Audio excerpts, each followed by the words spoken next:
आयोगाकडे काँग्रेस पक्षाने या संदर्भात तक्रार केली, त्यांचं म्हणणं देखील ऐकून घेतलं। नाना पटोले निवडणूक आयोग कार्यालयात जाऊन आले, मात्र अजूनही निवडणूक आयोग ह्या सगळ्यावर काही चुकले असं म्हणायला तयार नाही असं दिसतंय।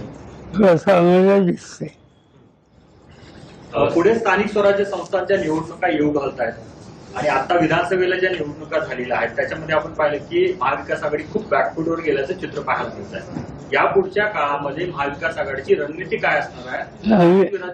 आम्ही सगळे एकत्र या निवडणुकीला समोर जाणार। निवडणुकीत ऑप्शन जाऊन असतात म्हणून नावं द्यायचं नसतं। आता मी आयुष्यात 14 निवडणूक लढली, मला कधी फळावर फायदा नाही, पण यावेळेला राज्यात आम्हाला फळावर फायदा नाही। जरी फळावर आला त्याची चिंता करायची नाही, लोकांच्यात जायचं। आज लोक अस्वस्थ आहेत असं आम्हाला दिसतं, म्हणजे लोकांच्यात